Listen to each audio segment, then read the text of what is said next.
The Volvo XC90 is one of this Swedish automaker's longest running and most successful nameplates globally.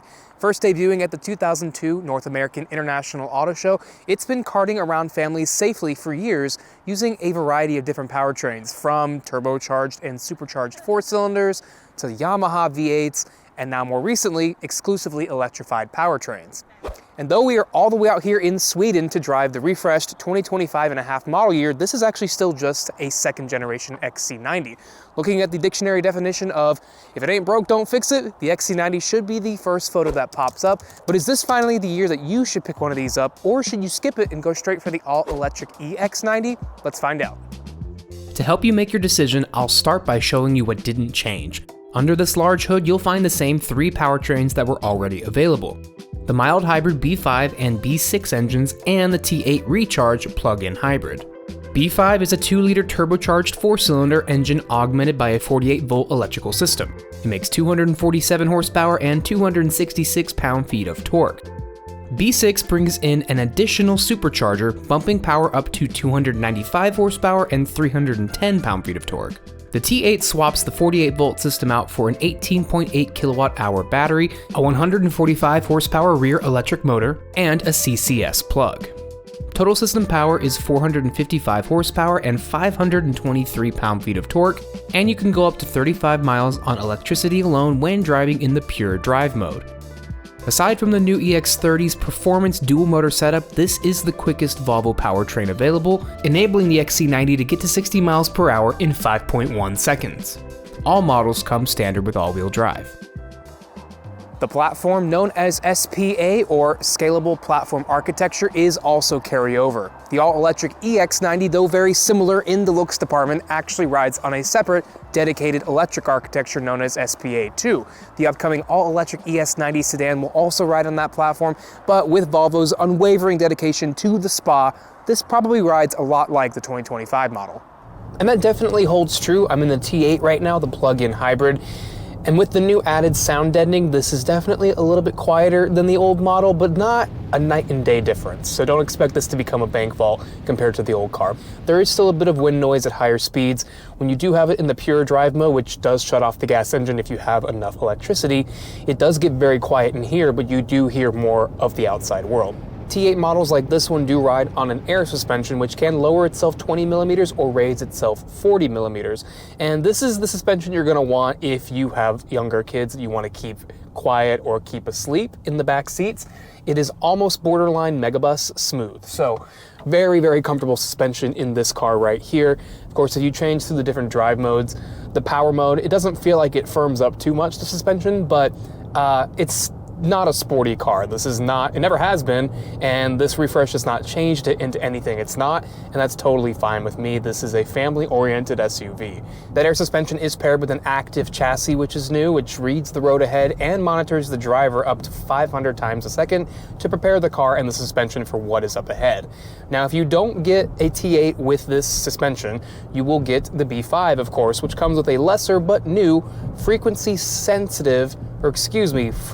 selective damper. So those are going to be adaptive dampers on a regular steel suspension, but they should also be able to react a little bit better to road surfaces that are rougher, and you should be able to adjust them a little bit based on different drive modes. When it comes to how the T8 feels in its electric-only drive mode known as Pure, the acceleration is typical of a plug-in hybrid with a battery this size. Smooth and quiet, yet leisurely in its timing, you can even have a full one-pedal driving experience if you shift into the B drive mode. The car will come to a complete stop when you switch the creep mode off in the infotainment system, but otherwise, it'll just bring you down to a creep. There is no way to adjust the intensity of the regenerative braking, but it's still nice to have if you enjoy the one-pedal experience. Now, you'd think going from T8 to B5 would be a downgrade because of that suspension change, but honestly, the difference is not quite as drastic as I was expecting. This is actually still a very comfortable suspension. However, the noise levels are a bit different in here. At higher speeds out on the interstate or the highway, or whatever they call that here, it's a little bit louder than the T8. There's a lot more road noise, a lot more tire noise, but I do think it is a little bit quieter than last year's car just because of the extra sound deadening that they've put in here. So that's good. But again, I don't think this is much of a downgrade over a T8. Power-wise, It's also perfectly adequate.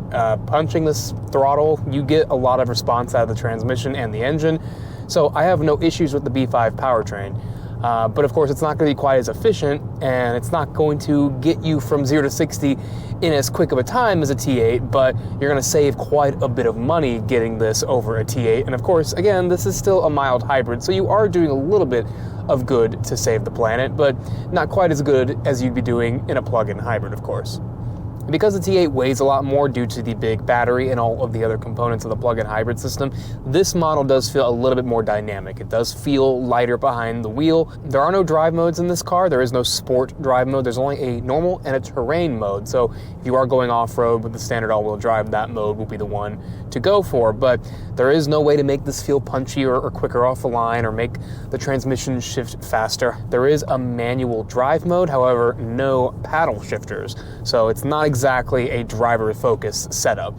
It is important to note that both cars we have been driving are riding on winter tires, so that will affect the cabin noise and of course handling just a little bit. We aren't driving in inclement weather or snowy conditions, so the winter tires might not necessarily benefit us right now, but that is worth noting considering back at home in the US, you probably won't get winter tires from the factory, or if they are optional, they won't come on your car when you buy one.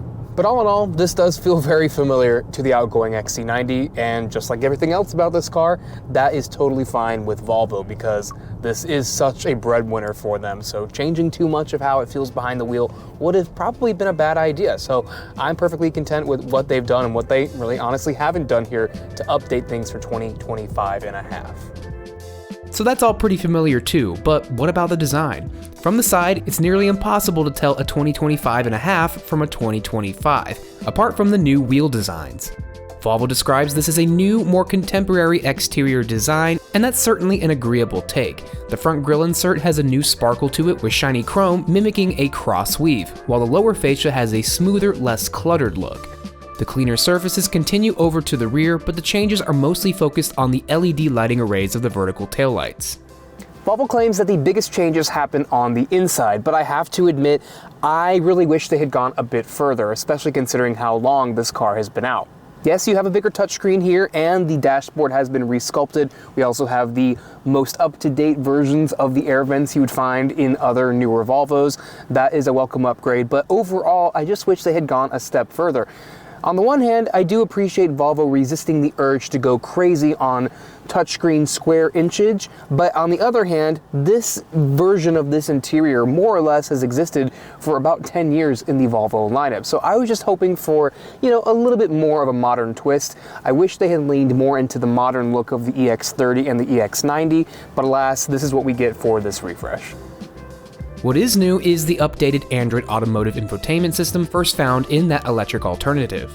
In this new higher resolution screen, you'll find more redundant controls for functions you regularly access, so you no longer have to bounce out of the integrated Google Maps to control the climate, for example. It seems, at least in this car, that most of the bugs that were reported in the first drive of the EX90 have been smoothed out here in the XC90. Looking for more substantial changes to the cargo capacity, seat comfort, and overall ambiance? Well, this is probably not the refresh for you because Volvo is sticking to what has made this XC90 so successful. If you want an all-electric Volvo SUV that looks like an XC90, go ahead and get the EX90. But if you want a modernized, electrified take on the original, this is the one for you.